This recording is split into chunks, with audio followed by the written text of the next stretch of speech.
আসসালামু আলাইকুম। ১৯৫৬ সাল তিউনিসিয়ার হজ যাত্রী নিয়ে জেদ্দা বন্দরে নোঙর করেছে এই জাহাজটি। হজযাত্রীদের আগমনের সময় তাদের শরীরে ডিডিটি স্প্রে করা হয়। এটা সৌদি কর্তৃপক্ষের গৃহীত স্বাস্থ্যবিধিমূলক ব্যবস্থা। জেদ্দার লোকাল পাসপোর্ট অফিসে হাজিদের ইমিগ্রেশন প্রসেস সম্পূর্ণ করা হয়। ধনীদের তুলনায় গরিবই বেশি। এরা অনেকেই বৃদ্ধ, যারা বহু বছর ধরে অল্প অল্প করে টাকা জমিয়ে এখানে এসেছেন। ফ্লাইটে আসা হাজিরা জেদ্দা বিমানবন্দরে অবতরণ করছেন।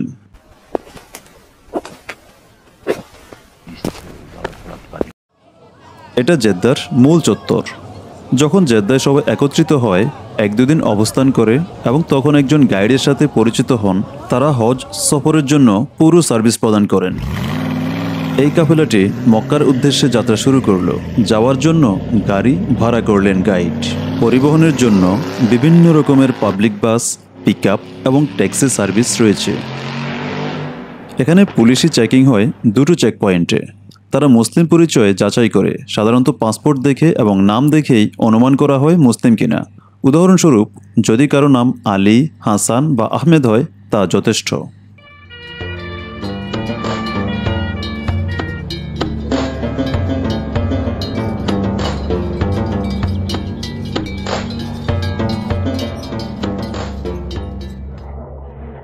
অমুসলিমরা এই সীমা অতিক্রম করতে পারবে না। উটের পিঠে মাল বোঝাই করে দিয়ে পায়ে হেঁটে যাচ্ছেন কেউ কেউ।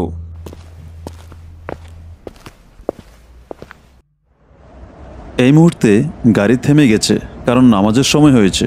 সবাই নামাজ পড়ছে। মক্কায় পৌঁছানোর আগে এটাই শেষ সালাত। এখান থেকে মক্কার দূরত্ব প্রায় ৭৫ কিলোমিটার। কিছুক্ষণ যাওয়ার পর মক্কায় প্রবেশের গেট দেখা গেল। এটা হুদুদ এলাকা, শান্ত, নীরব, কোলাহলমুক্ত।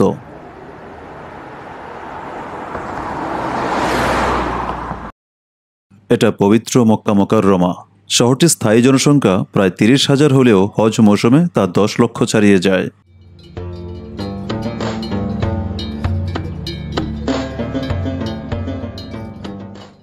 দেখা যাচ্ছে পবিত্র কাবা।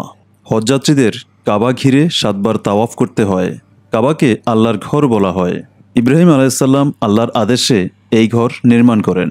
বৃদ্ধ ও দুর্বল হাজিরা মানুষের কাঁধে বহনকারী মাচার সাহায্যে তাওয়াফ করছেন।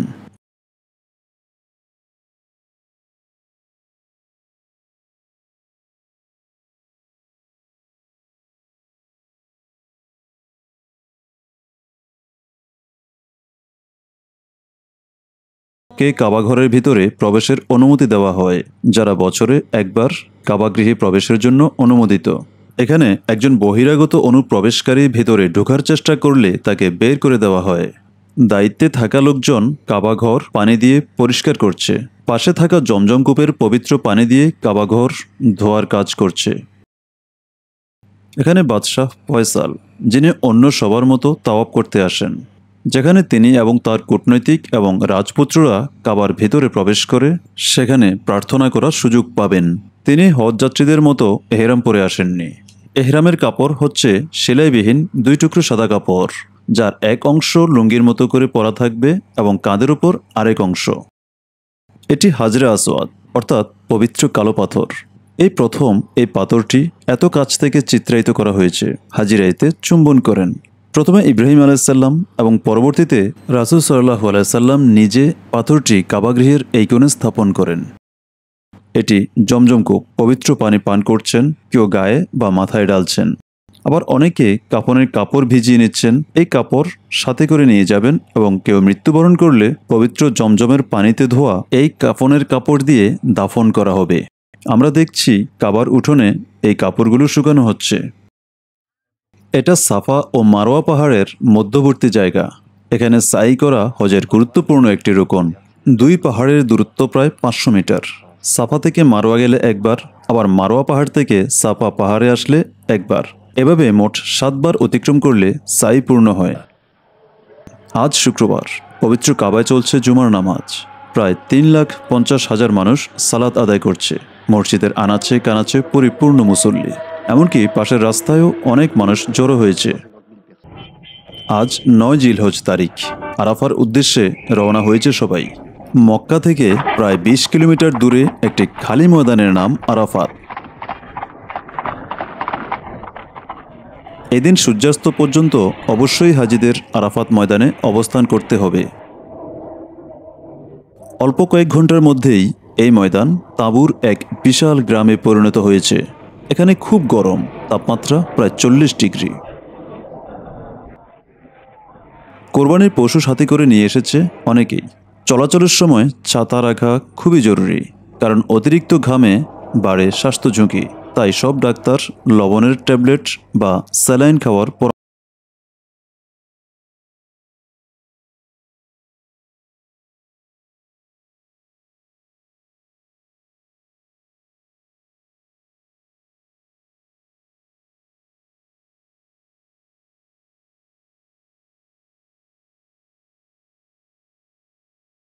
বাদশাহ ফয়সাল তার হজ পালন করতে এসেছেন। এবার তিনি এহরামের কাপড় পরে এসেছেন। সাথে মেশিন গান দ্বারা সুসজ্জিত দেহরক্ষীরাও আছেন। পিছনের পাহাড়টির নাম জাবালে রহমত। রাসূল সাল্লাল্লাহু আলাইহি সাল্লাম এই পাহাড়ের চূড়ায় দাঁড়িয়ে বিদায় হজের ভাষণ দিয়েছিলেন। এখানে দাঁড়িয়েই তিনি কোরআনে নাজিলকৃত শেষ আয়াত তেলাওয়াত করেন।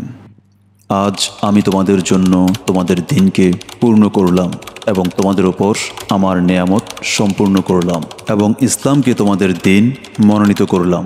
সূরা আল মাইদা আয়াত ৩। সূর্যাস্তের আর কয়েক মিনিট বাকি। হাজিরা জাবাল রহমতের চূড়ায় এবং আশেপাশে দোয়া মোনাজাত করছে। এটি দোয়া করার উৎকৃষ্ট সময়। সবাই নিজ নিজ পাপের জন্য আল্লাহর কাছে ক্ষমা প্রার্থনা করছেন। সূর্যাস্তের পর সবাই মাশআরুল হারাম তথা মুজদালিফায় রাত্রি যাপন করবেন। পরের দিন শয়তানকে মারার জন্য প্রয়োজনীয় নুড়ি পাথর সংগ্রহ করবেন এখান থেকে। কয়েক ঘন্টা পর অর্থাৎ ভোরবেলায় মিনায় যেতে হবে জামারায় শয়তানকে পাথর মারার জন্য। এটি মিনা, যা আরাফাত ও মক্কার মাঝামাঝি জায়গায় অবস্থিত। আজ ১০ জিলহজ। মিনায় বড় জামারায় পাথর মারার দিন। সে পশু কুরবানি, যা ইব্রাহিম আলাইহিসসালামের স্মরণে পালিত হয়। প্রতি বছর প্রায় ৩ লক্ষ গরু, ছাগল, ভেড়া, উট কোরবানি করা হয়। সেগুলো গরিবদের মাঝে বিতরণ করে দেওয়া হয়। এই কাজটি খুব দ্রুত করা হয়, কারণ এই তাপমাত্রায় মহামারীর ঝুঁকি অনেক বেশি। কোরবানির পশু সৌদিরাই বিক্রি করে থাকে। তারা হলো বাণিজ্য সংগঠন, ব্যবসায়ী, এমনকি গাইড। কোরবানির পশুর অবশিষ্ট অংশ ও আবর্জনা বুলডোজার দিয়ে পুঁতে ফেলা হয়। এর পরপরই স্বাস্থ্য ব্যবস্থা খুব দ্রুত বাস্তবায়ন করা হয়, কারণ চারপাশে মহামারীর ঝুঁকি খুব বেশি। প্রায় ১৫ বছর আগে ভয়াবহ মহামারী দেখা দিয়েছিল। তারপর থেকে সৌদিরা হজ যাত্রীদের টিকা, স্বাস্থ্য রেকর্ড ইত্যাদির ক্ষেত্রে খুব কঠোর বাধ্যবাধকতা আরোপ করেছে এবং প্রতিটি প্রতিনিধি দলের সাথে সাধারণত নিজস্ব ডাক্তার এবং অ্যাম্বুলেন্স থাকে। পরের দিন ১১ই জিলহজ মিনায় ৩ শয়তানকে পাথর মারতে হয়। যেসব শয়তান ইব্রাহিম আলাইহিসসালামকে তার পুত্র ইসমাইল আলাইহিসসালামকে আল্লাহর আদেশ অনুসারে কোরবানি করতে বাধা দেওয়ার চেষ্টা করেছিল। ইসমাইল ও ইব্রাহিম আলাইহিসসালাম ফিতনা তাড়ানোর জন্য শয়তানকে পাথর ছুঁড়ে মেরেছিলেন। এই ঐতিহ্য অনুসারে হাজিরা এখানে শয়তানকে পাথর মারে। এটাই আরাফাত, যেখানে প্রচুর তাঁবুর বিশাল শিবির স্থাপন করা হয়েছিল, যা এখন পরবর্তী ১ বছরের জন্য খালি। মিনারও একই অবস্থা, মানুষজন নেই, চারিদিকে শুনশান নীরবতা। এভাবেই চুপচাপ থাকবে পরের বছরের জন্য। আবার হাজিরা আসবে, আবারও মুখরিত হবে আরাফাত, মিনা, মুজদালিফা। হাজিদের হাতে মার খেয়ে লাঞ্ছিত হবে শয়তান। মক্কায় ফিরে বিদায়ী তাওয়াফ শেষে মদিনায় যাবেন হাজিরা। মক্কা থেকে মদিনার দূরত্ব প্রায় ৩০০ কিলোমিটার। এটাই মদিনা, রাসূল সাল্লাল্লাহু আলাইহি সাল্লামের শহর। এই সবুজ গম্বুজটির নিচেই রাসূল সাল্লাল্লাহু আলাইহি সাল্লামের সমাধি। রাসূল সাল্লাল্লাহু আলাইহি সাল্লামের কবর জিয়ারত করবেন এবং মসজিদের আঙ্গিনায় নামাজ পড়ে ইসলামের পবিত্র স্থান ত্যাগ করে স্বদেশে ফিরে যাবেন।